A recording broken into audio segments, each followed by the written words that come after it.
Three talks. Our next presenter had some issues, let's say, flights canceled. So Ludmila is joining us remotely, and she will talk about land use and climate change impacts on agricultural productivity in the Amazon Cerrado region. All right, Luj, take it away. Hello, everybody. Can you hear me well? I can hear you. Can you hear me? We can hear you. Okay, awesome. All right. So let me share my screen here. All right. I cannot see you, but I can hear you. So feel free to interrupt me, or I can take questions at the end. All right. So the first question here is the climate change imposing risks to agriculture in Brazil? And the simple answer is yes. And that's mostly because of the increasing in vapor pressure density, which is more or less the amount of humidity that the air can hold versus the amount that the air is actually holding.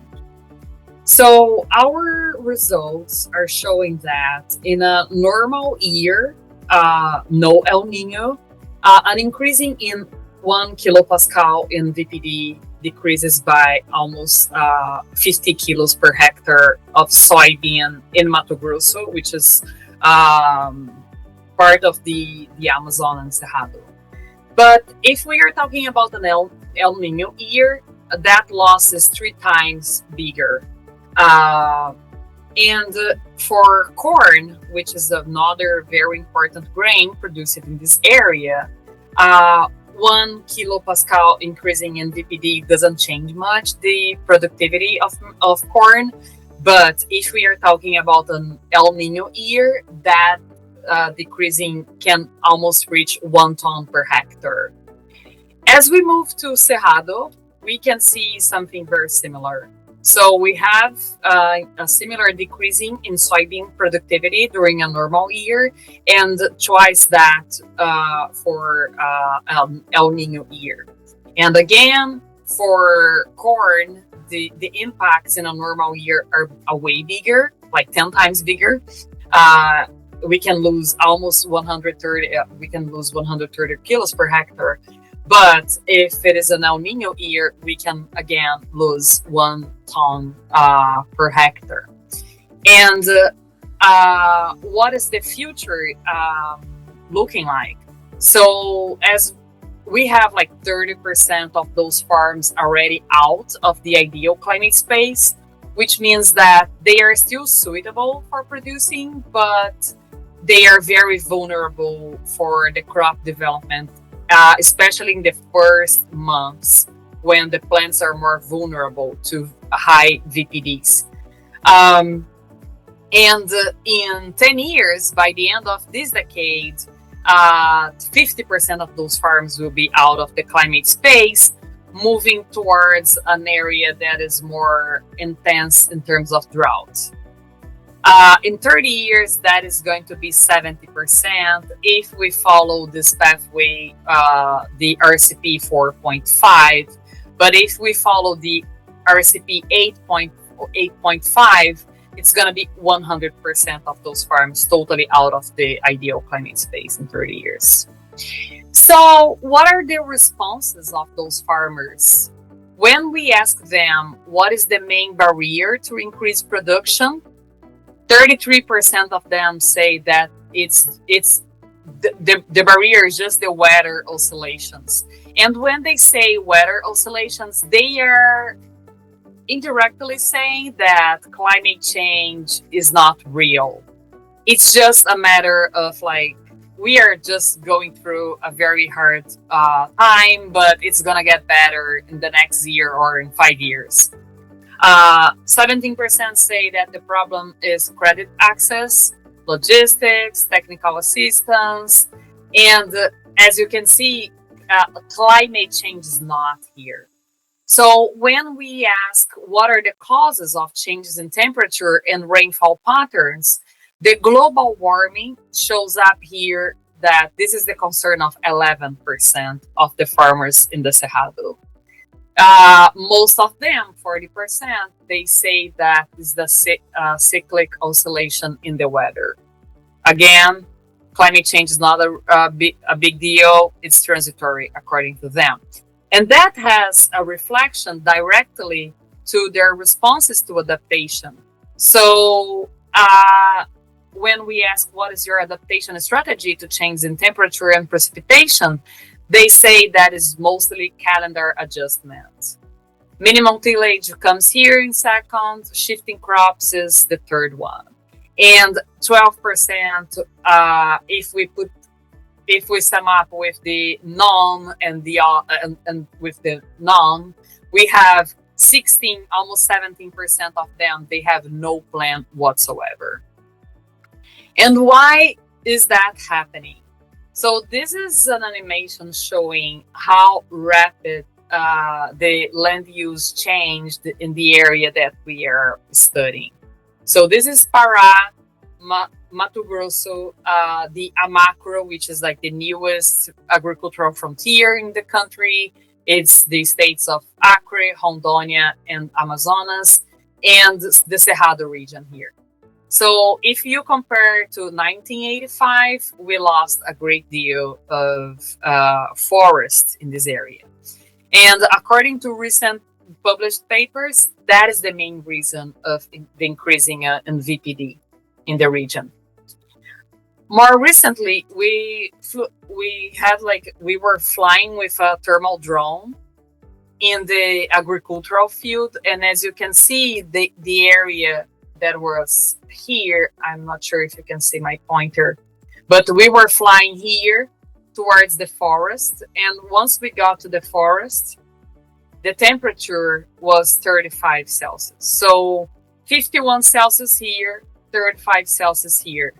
The hypothesis that we are testing now is that this very high land surface temperature is the cause of crop failure that we are seeing more and more in those areas where they plant, but the plants never develop. So let's talk about solutions. Today is a very sad day. We need to talk about hope. We need to talk about a plan to come up with those, to find a solution. So our plan is to harness science and collaborative policy innovation to promote nature-based climate solutions. So we are mobilizing markets, governments, corporations towards a common goal that is greater global food security and well-being with less deforestation. So what we do is a local research to come up with global insights, but to act locally. So I will give you some practical examples.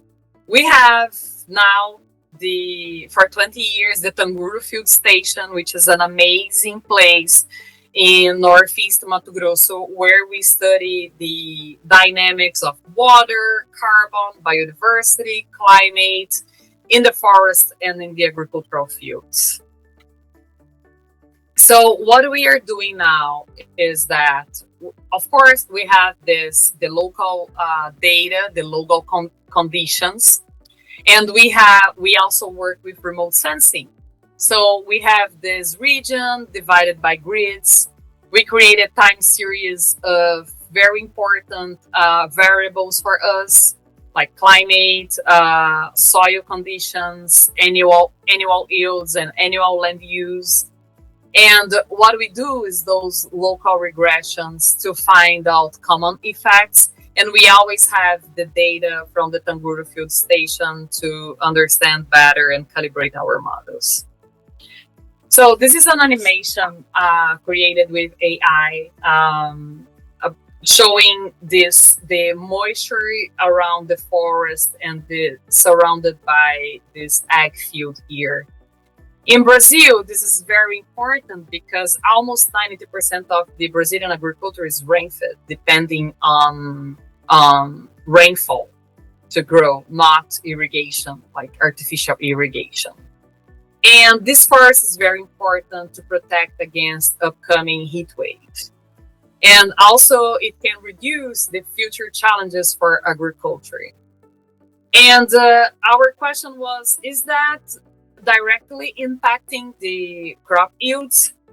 So we were pretty much asking in which plot we would have higher productivity.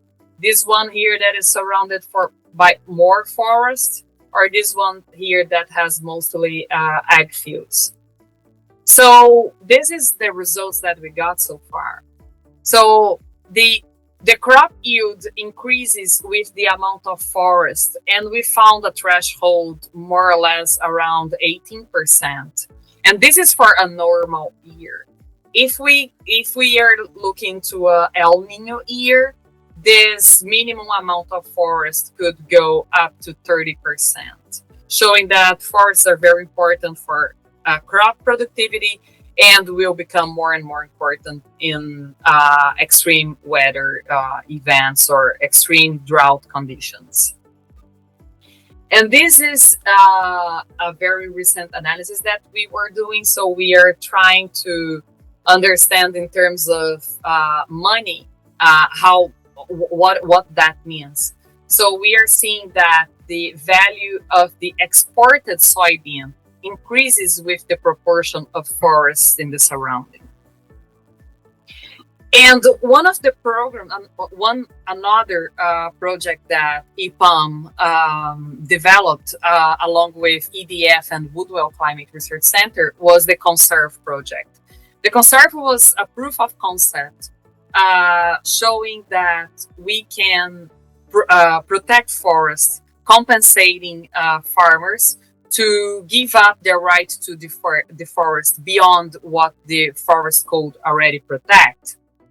So this is very important because Mato Grosso alone has 3.2 million hectares of native vegetation that could be deforested by law. And again, we applied the same model that we had for the entire region. We were trying to understand how much the Conserve project was important for those farmers to produce. So we can see, like in those 4 regions here, that Conserve project were established in Mato Grosso. For 2 of them, the forest is very, very important to increase productivity. We are trying to understand the patterns for the other 2, but we can see for at least this region and this region here, forest is very, very important. So protecting primary forests should be a priority not only for us, environmentalists, scientists, but also for the agri-sector. And also because restoration is seen now as a silver bullet, but it seems that it's not actually. So what we are doing is that we are tracking down the restoration projects already announced by governments and by the private sector. And what we did was to extract the carbon stock in those within the polygons of areas under restoration. So this is the amount of carbon in those areas. And this unit here is wrong. It's not petagrams per hectare. It's megagrams per hectare. So we have more or less this carbon stock in those areas. And using a map of potential carbon stock, we could see that those areas could jump from here to here in terms of carbon stocks.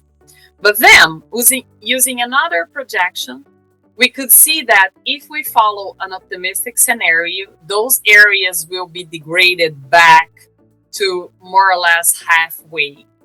And if we use this more realistic climate projection, those areas that are under restoration right now are going to be back to the same level of carbon stocks by the end of the century.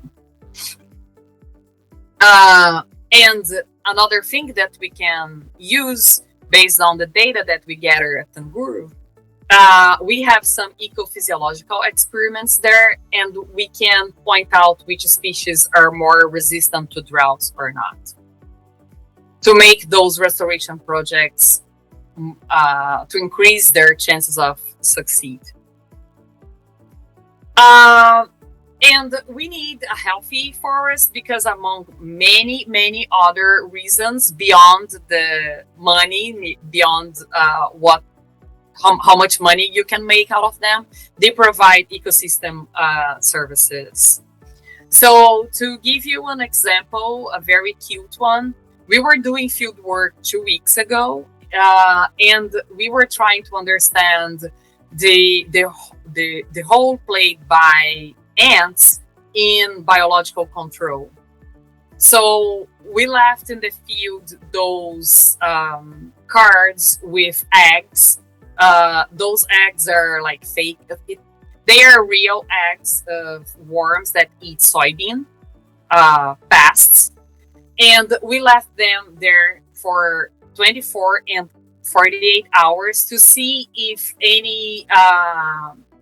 they would be predated by ants or not. And though I have some videos here to show you how fast the ants found the cards and took almost in all the points, they took all the eggs in less than 24 hours. So in some areas we had to decrease the time. So we were visiting to see the cards every 24 hours, but then we had to decrease the time because they were finding and taking out the eggs before that, but only if the area was not subject to tillage. So if the area had no tillage, the ants can find the eggs. But if the area had like the soil revolved, they cannot. And we are analyzing this data, and I think we have like some promising results underway. All right. So I would say, and I would like to end with this note, that farms produce a way more than grain, fiber, and energy. They produce ecosystem services. And the way that we are seeing those farms is more or less in this like ludic way that we have all the aspects of what a farm has. Like their main goal is usually produce grain, fiber, and energy, as I said. But our work here is to convince farmers that they produce a way more than that. They can produce a place with better water quality and higher water availability. They can produce areas with a more stable ecosystem, a stable climate, and to protect biodiversity and store a great deal of carbon. Thank you.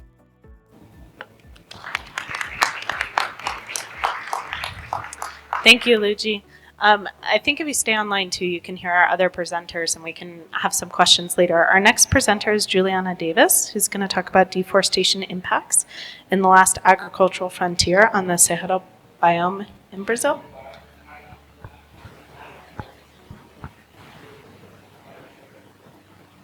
Okay, so hello everyone. It's a pleasure to be here. Today I'll talk about this work that has been developed by the Center for Remote Sensing at Federal University of Minas Gerais. It's titled Deforestation Impacts in the Last Agriculture Frontier of the Cerrado biome in Brazil. So just starting with a brief context. Not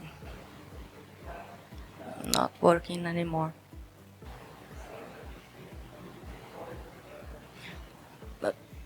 Come back. Oh, okay. So other colleagues have talked about it. I'll pass fast. So Cerrado today is the main region for crop production and exports, and in 2020 have reached 18 million hectares of soybean cultivation. And this agriculture expansion has always been linked to deforestation, and since the 2000. Especially since the 2000, these deforested areas that are then converted into soy, they have been concentrated in this region called Mato Piba that other colleagues have talked about, formed by the states of Maranhão, Tocantins, Piauí, and Bahia. And in this region, between 2000 and 2020, half of the soil that have expanded occurred over natural vegetation areas. One key reason to understand all of this devastation is that, unlike the Amazon, Cerrado has always been neglected by conservation policies, and from now on we seem to see the same path. Our latest NDC mentions to eliminate illegal deforestation, but it's widely known that in Cerrado we still have we have millions of hectares of native vegetation surplus. The market initiatives that aim to reduce deforestation through commodity traceability, most of them do not include savanna formations, and agribusiness expectations is to grow, to increase the crop production, not only by increasing productivity, but also increasing the crop area. So here in this work, we aim to simulate and analyze land use change scenarios for Mato Piba region. Our main question was what would be the extent of social environmental impacts resulting from land use changes, and especially soybean production in Mato Piba under different levels of environmental and territorial governance. And by social environmental impacts, we mean we are considering GHG emissions from land use change and deforestation in protected areas, traditionally occupied territories, and in the relevant areas for biodiversity conservation. To simulate all the scenarios, we used Otimizagro model. That is a model that includes deforestation simulation, regeneration simulation, and also agriculture expansion simulation. It was implemented in Dinamica Ego software. And the scenarios that we have considered here are a trend one, or business as usual, a legal one, an environmental governance scenario, and a zero deforestation scenario. So here we increase the constraints in the scenarios from the trend one to the zero deforestation scenario. So for all the scenarios, we consider the same agriculture demand that are the number here is for the whole country. We ran this demand for the whole country so we could see how much of this demand Mato Piba could absorb. And in the trend scenario, we had an average historical deforestation rates, and we put no rules for deforestation and agriculture expansion. In the legal scenario, the main difference is that we have considered forest code compliance, so the model could only deforest on the areas that had natural vegetation surplus. And in the environmental governance scenario, we have lower deforestation rates. Agriculture could expand only under pasture, and we didn't have deforestation in traditionally occupied territories and in the relevant areas for biodiversity conservation. And finally, zero deforestation scenario, we had no deforestation, and agriculture expansion could occur only, and agriculture expansion couldn't occur only the TOT and relevant areas for biodiversity. No.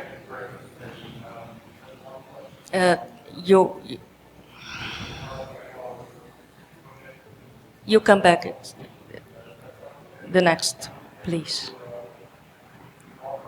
Yes. So our first result is that it was possible to allocate the same area of soil in all the scenarios. No, you pass. Come back one, please.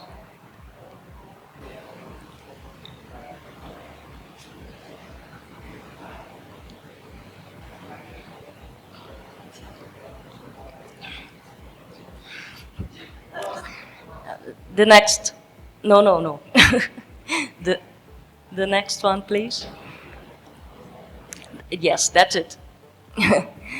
So our first result is that it was possible to allocate the same the same soil demand for all the scenarios, but what we saw is that with the increase of the constraints between the scenarios, soil was allocated in areas with less aptitude and suitability, so there was an increase of the use of marginal areas.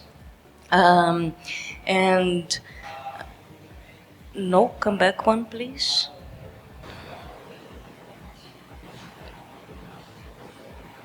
Oh my God. Come back one. Yes, that's it.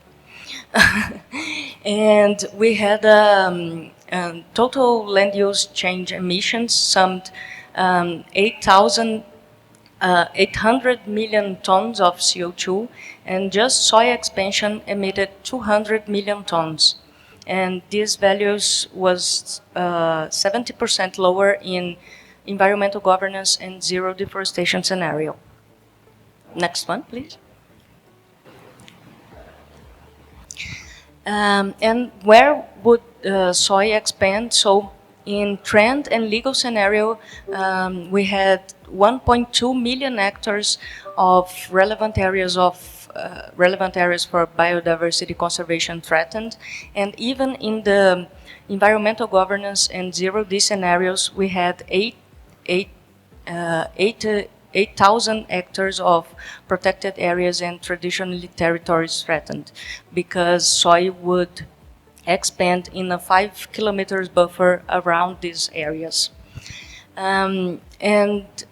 Still talking about emissions, 1 ton of soil expanded in new areas in trend and legal scenario would emit 25 tons of CO2, and it gets lower to 7 tons of carbon in environmental governance and zero deforestation scenario.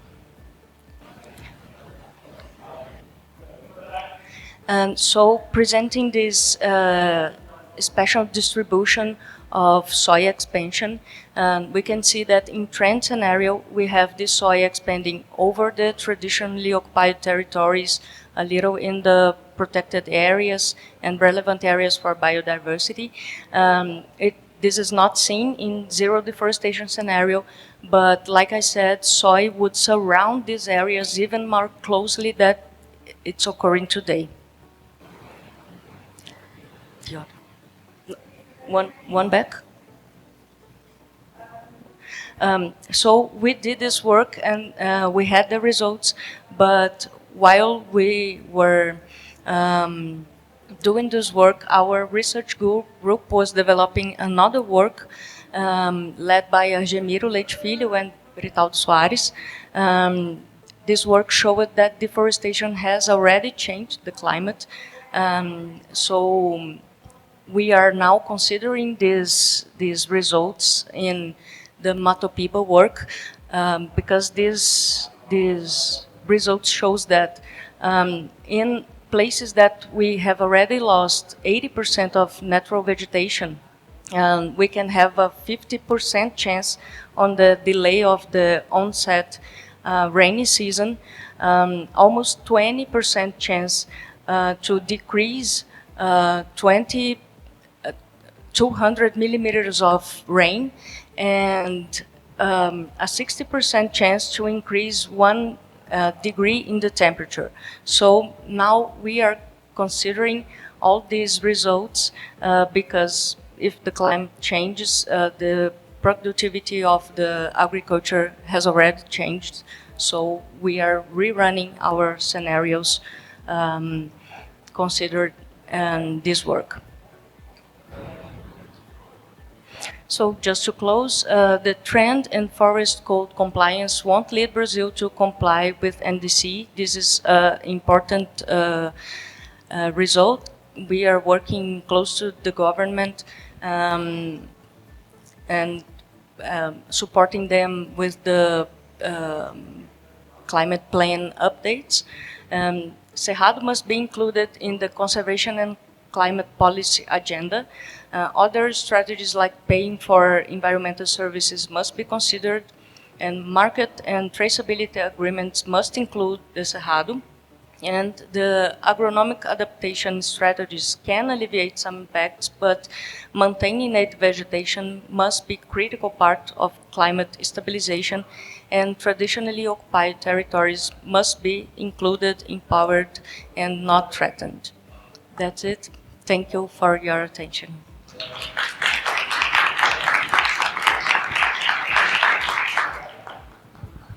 Thank you. Our third presenter is Lara Montero, who will be speaking about barriers and enablers to upscale restoration of open ecosystems. This is a case study of the Cerrado biome.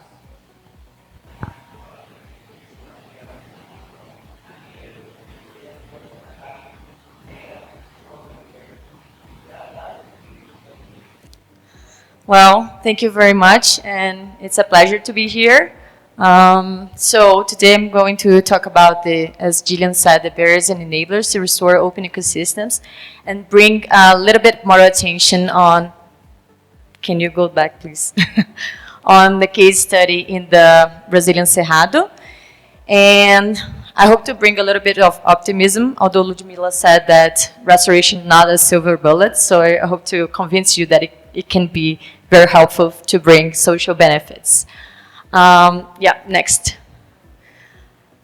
And so I would like to contextualize also regarding these broader classification of the Cerrado inside open ecosystems, which are characterized by areas that are grass-dominated, but also interspersed by tree species. So we can have, maybe it's better that I have past the slides. Yeah, because there are many animations, sorry. Is it working? No?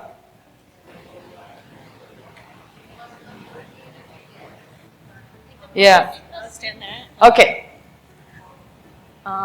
Yeah, it's not working. It's PowerPoint. Yeah. Okay, so it can include grasslands, shrublands, and savannas. And these open ecosystems, they cover 30% of the land surface, and unfortunately have been lost to agricultural expansion. And because they don't have predominantly trees, they are usually seen as worthless of protection. So there's a growing number of initiatives to promote conservation and also restore those areas. But we don't know exactly together what these initiatives have been telling about restoration programs. So my question of my research was what kind of restoration programs exist, where they have been implemented so far, and how do they look like. So I'm going to bring some preliminary results, but I'm going to mostly focus on the Cerrado case study. So most of these restoration programs, they are characterized by direct payments for ecosystem services. They are usually implemented by federal institutions and also enforced by regulatory instruments. So, for example, policies and laws. Most of the recipients of those programs are farmers, and they usually participate in a voluntary basis. As you can see from these 36 assessments distributed around the world, more than 70% of those programs, restoration programs, are being implemented in 2 countries. So in the US through the Conservation Reserve Program, and also the Grain for Green in China. So in this presentation, the next slides, I'm going to talk about this one experience found so far. There are others, but so far, since these are preliminary results, I've been able to find this specific case of restoration in this region called Chapada dos Veadeiros, which is located right in the center of Brazil in the Goiás state, and it encompasses a national park, the Chapada dos Veadeiros National Park, and a maroon territory represented in blue there. And the interesting thing about this case study is that in this area of the Chapada dos Veadeiros, a community-based seed network called Associação Cerrado de Pé, they have been restoring those areas since 2017, and they basically have been collecting seeds to restore, to offer to restoration projects in the region. And one interesting thing about this initiative is that they have been using species of seeds of grass, forbs, and shrubs to restore, which is something that hasn't been done so far by other community-based seed networks in Brazil. And so far, this initiative has 77 seed collectors. They have collected 70 tons of seeds and restored 90 hectares, which generated around $400,000 in household incomes. And I forgot to mention that most of the people that are collecting those seeds and restoring those areas, they are maroon communities, which means that they are people that are descendants from African enslaved people that were brought to Brazil in the colonial period. So they are traditional communities living in this territory. So I'd like to bring this question. So what are the lessons that we can learn from this community-based seed network and what they can teach us about successful and inclusive restoration? So first of all is that regulatory mechanisms are very important to create this demand for seeds. So many people have talked about the forest code that mandates the conservation or restoration of part of farms. And this forest code has created a demand for seeds. It's a little weird there, and that created like an emerging restoration economy. So these represented a very good opportunity to promote local livelihoods through seed provision. So basically, these communities are collecting seeds to supply to those restoration projects. And another very important condition for success is that it's not one stakeholder solution, it's a multi-stakeholder partnership. So many organizations like NGOs, governmental organizations, and universities have been coming together to offer financial support, technical and logistic support to be able to build this capacity that already exists through local knowledge, but needed to be enforced because most of these communities, although living in the territory for a long time, didn't use, for example, grass or forb species in their daily lives. So they also need to co-construct and co-build this knowledge to be able to establish this commercial arrangement, to be able to offer seeds in good quality for those restoration projects. Another important factor is that the restoration also needs to provide income to those communities. These are very socioeconomic vulnerable people, so they had to see a very clear motivation from income earning in order to join this association. And as I said, this multi-partnership has done a great job in considering including local knowledge. So local communities have helped with species identification, plant population mapping, telling about periods of harvesting those seeds, cleaning, storage. So all of that has been co-constructed. And a very important factor for the success of this community is the presence of very strong local leadership. So in this picture, you can see the first seed collector, Claudomiro Cortes and Emi Verton, who are now very important leaders because they usually mediate those conversations, promote trust within the community, they organize the community, encourage collaboration. They're very good in also showing the benefits of getting involved in this association. They also help with negotiating prices of seeds according to local capacity. So they're incredible and they are very important to promote this cohesion within the association. But of course, there are also barriers that these communities face currently. So first of all, we've talked about these cultural barriers that exist regarding the value of savannas and grasslands. So open ecosystems are still seen as mistakenly seen as degraded areas. There's a shortage of large individual buyers. So, and that creates an uncertainty in seed demand, and therefore, which impacts also the number of people that can join the association. If they don't have people that can buy those seeds, then they don't need as many people collecting seeds.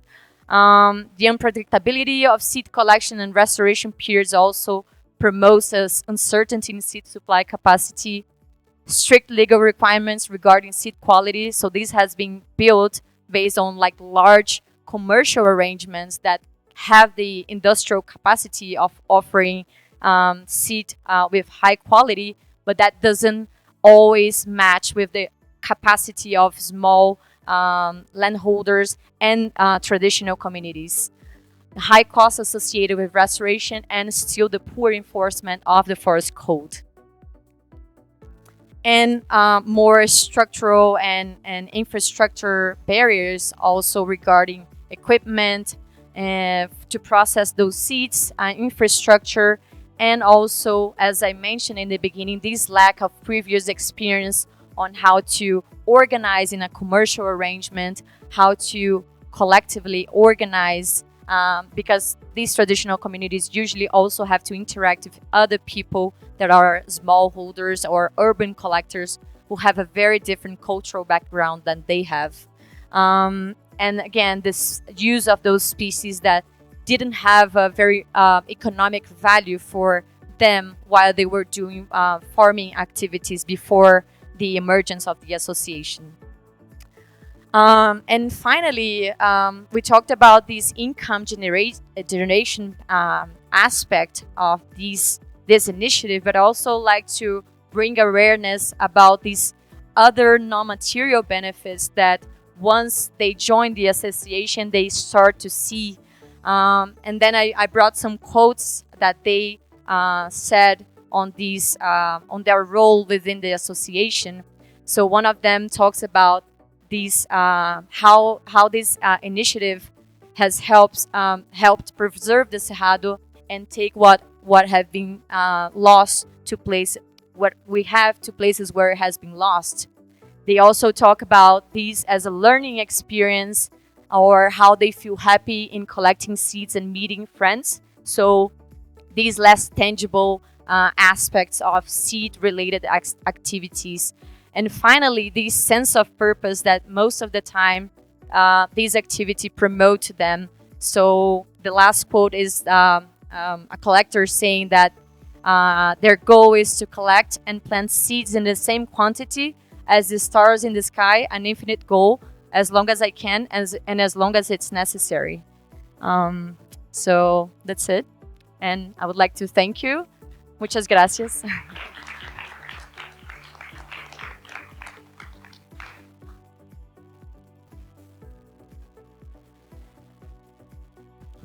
Thank you. Thank you, Lara. I think we're at the end of time, but I know some people do have some things that they would like to discuss. Britaldo, do you want to talk about hope for the future? Okay. I have a comment for Lara, okay? How do you compare your this community-based initiative for restoration with this eco-business restoration that you have to buy large tracts of land, and then sell the carbon in the carbon credit market? What is more transformative?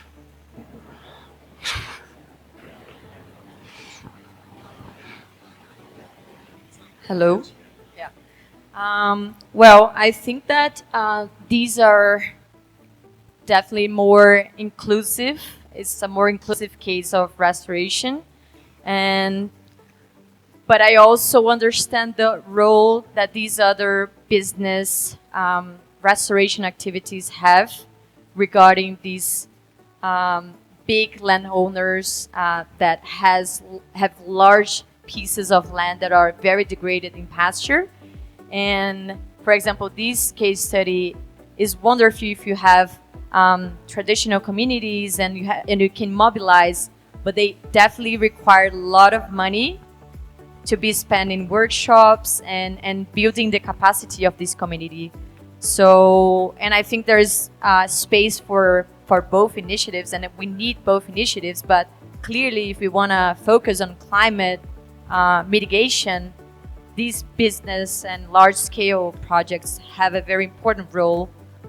But if we want to focus more increasing social impact, then we should be targeting also these other communities that are directly affected by those initiatives. I would say communities are more transformative. That's my own contribution, very clearly, because there is no sustainability without people. But maybe for Lara as well, I also work with Seed Collection Network about the immaterial aspects of conservation and restoration-based land use practices, bringing people joy, dignity, happiness, if you will. These are usually topics these are words that we don't even hear in a conference like this. So I would like to hear your take on what is the role of these immaterial transformations and how can they be an actual driver for these more structural transformations that Bertaldo was hinting for. Yeah. Thank you. Well, you probably know much better this answer than I do. And these are also following chapters of this research that I aim to focus. But yes, we have a lot of work being done on the income impact of these initiatives, how they generate income and money benefits. But we don't really talk about these intangible benefits, which are very hard to measure, right? Because they're very, very subjective. So, and there's a lot of literature talking about it, and we have a lot of reports and videos that mention those intangible, but we don't really incorporate that in scientific work because it's also very hard. So I think definitely this is a very important avenue for research, and we should be talking more about that because that's most of the time that's what make them stay in the initiative. So income is what make them join the initiative, but it's not necessarily what makes them persist in the association or any other kind of conservation or community-led initiative. So, yep. Hi, thanks Lara for your very nice presentation on savanna restoration. We are doing almost, I would say, similar piece of work in Kenya with Maasai communities. And one of the approaches we've used for the restoration is digging of earth smiles or semicircular bands. I don't know which, I would like to know which one you are using. And the second question is, are you monitoring biodiversity and how the colonization of the new restored system is happening? So what was the technique? I didn't understand. It's called earth smile or semicircular bands, where you dig like bands and then you reseed them. Mm-hmm. Okay. Yeah. So I'm not doing the ecological part of this work, but there's been having a lot of scientific work on how to increase the success of germination of those species, and that's why they have been promoting a lot of seed restoration, which is basically throwing seeds in the landscape. I don't know specificities about the techniques that they're using, but they are trying to increase seed quality of those species of grass, and that's something that is still building. They're still building protocols to improve the quality of those seeds because this is a very important bottleneck that they have, which is also why it's so hard to restore those areas. There's a lot of exotic species also in the area. So it's not only about throwing those seeds, but also maintaining and monitoring those areas and eliminating those exotic species that are very hard to control, especially if you're planting species of grass and forbs. When we plant trees, it's much, the tree usually suppress the exotic species. But with grass, it's much harder to do that. So that's now the biggest challenge, and that's why it's so important to work in collaboration between scientists, universities, and local communities to come up with these better sources of seeds to be able to successfully restore those areas. We have one last question. Really fantastic presentation. And thank you for the comprehensive description of the barriers to this project as well as the benefits of this project so far.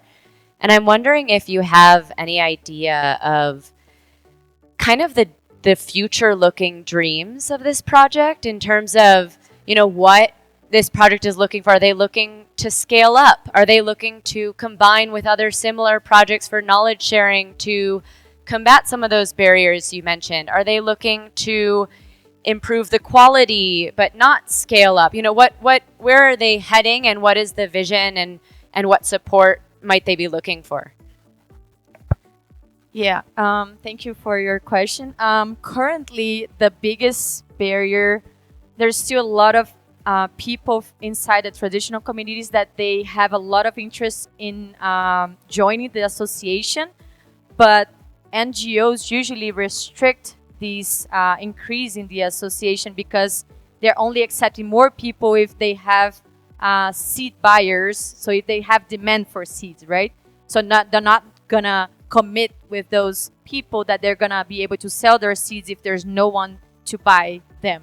So this is currently like the demand for restoration, and also companies and other people doing restoration, they're willing to pay for the fair price of the seed, which does not only include the work being done by the seed collectors itself, but also the money spent with workshops to teach communities how to do that in a more commercial way. I don't want to say that, but that's what it needs to be said, because they need to sell those seeds for companies to restore. So the way I see that, and people see that, is maybe not scaling up, but being able to attend the demand for people wanting to join the association, which is still high, and also mainly being able to provide these communities with autonomy, so they don't depend anymore on nonprofit organizations and the government to do this bridge between them and the private sector buying those seeds. Okay, we're going to cut it off there, but I think everybody who's presented in these two sessions is very open to conversation and dialogue, and I think there's a lot more for all of us to talk about. So I think this is the start of much more broad dialogue about Cerrado. So thank you all for participating. I think one thing we saw today was that we can do research in many different ways, and as I think Luigi said, we have to understand sort of the global context. Sometimes we have to zoom way out, but there's also a really great utility in zooming in and really understanding small case studies. So some of us are working across 2 million square kilometers of Cerrado, and some of us are working with 70 seed collectors in a small region, and both are really valuable, and that sort of movement between those different scales and different perspectives is really important. So thank you everybody for sharing, and hopefully there's coffee or something now.